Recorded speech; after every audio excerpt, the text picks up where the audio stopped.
ঘুম থেকে উঠতেই ভাবি বলছে, পিনিকে আছো, লেবু খাও। যেই কথা সেই কাজ। ভাবির কথা শুনেই মনে পড়ে গেল লেবুর পিনিকের কথা। আসসালামু আলাইকুম গাইস, আমি তোমাদের মিষ্টি টমেটো আপি।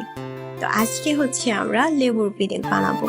আর লেবুর পিনিক বানাতে গেলে সর্বপ্রথম যেটা করতে হবে সেটা হচ্ছে শুকনো মরিচ ভেজে নিতে হবে, কারণ ভেজে রাখা শুকনো মরিচের গুঁড়াটা এখানে খুব দরকার, দিতেই হবে, তা না হলে খুব ভালো লাগে না। তো প্রথমেই শুকনো মরিচটা ভেজে নিলাম, আর ভেজে রাখা শুকনো মরিচটা সামান্য লবণ দিয়ে গুঁড়ো করে নিলাম। আর তারপর হচ্ছে 4টা কাঁচামরিচ নিয়েছি, আর কাঁচামরিচগুলো ছোট ছোট করে কুচি করে নিচ্ছিলাম, যেহেতু আমরা এখানে 3 রকমের হচ্ছে ঝাল অ্যাড করব, কাঁচামরিচ, শুকনো মরিচের গুঁড়া আর হচ্ছে গুঁড়া মরিচ।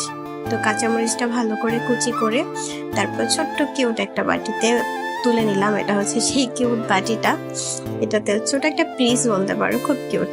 এটাতে হচ্ছে কাঁচামরিচগুলো তুলে নিলাম। তারপর হচ্ছে তেঁতুলটা ভিজিয়ে রাখবো। তেঁতুলটা ভিজিয়ে না রাখলে পেস্ট করতে প্রবলেম হয় পরে।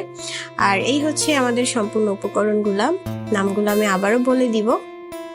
আর আমি হচ্ছে লেবুর উপরের যে ছোলাটা থাকে সবুজ রঙের, ওটা আগে থেকেই ছাড়িয়ে নিয়েছিলাম। ওটা আগে থেকে না ছাড়িয়ে নিলে হচ্ছে তেতো লাগে একটু, মানে অনেককে দেখেছি আমি ছোলা সহ লেবুর পিনিক বানাইতে, তো ওটা একটু বেশি তিতা লাগে। তো তাই ভাবলাম যে উপরের ছোলাটা ছাড়িয়ে নিই। তারপর হচ্ছে তেঁতুলের পেস্ট করে নিলাম, ভিজিয়ে রাখা তেঁতুলটা ভালো করে পেস্ট করে নিচ্ছিলাম।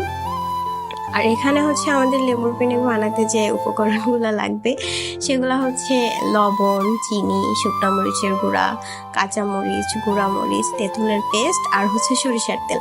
আর এগুলো দেখে কার কার জিভে জল চলে আসছে, কে কে পিনিকে আছো, অবশ্যই কিন্তু এই ভিডিওর কমেন্ট বক্সে বলে যাবা। তো প্রথমেই হচ্ছে লবণ দিয়ে দিব, তার আগে হচ্ছে হাতটা ধুয়ে নিলাম, হাতে তেঁতুল মাখানো ছিল। পরে হচ্ছে সামান্য পরিমাণ মতো লবণ দিয়ে দিলাম, তারপর হচ্ছে স্বাদ মতো চিনি। আর চিনিটা আমার একটু বেশি ভালো লাগে, মানে বেশি টক হবে বেশি মিষ্টি হবে দুটাই ভালোই লাগে, ঝালও বেশি হবে, টক ঝাল মিষ্টি সব বেশি বেশি হবে। তারপর হচ্ছে সামান্য পরিমাণ ঝাল দিলাম, ঝাল বেশি দিই নাই। তারপর দিলাম গুঁড়া মরিচের গুঁড়া, আর তারপর দিলাম কাঁচামরিচ। অলরেডি 3টা রকমের ঝালই অ্যাড করা হয়ে গেছে। আর শেষে দিয়ে দিলাম হচ্ছে তেঁতুলের পেস্টটা। আর আমি ভুলে গেছিলাম সরিষার তেলের কথা, যে সরিষার তেল অ্যাড করতে হবে, তো আগেই সরিষার তেলের বোতলটা এনে রাখছিলাম। তো এই হচ্ছে সেই তোমাদের রাঁধুনি সরিষার তেল। তো এটা অ্যাড করতে ভুলে গেছিলাম, শেষে তেলটা অ্যাড করে নিলাম আর ভালো করে মাখিয়ে নিলাম। আর এটা খাওয়ার পরে আমি এর আগে যত লেবুর পিনিক খাইছি সবগুলার স্বাদ ভুলে গেছি, এত টেস্টি ছিল।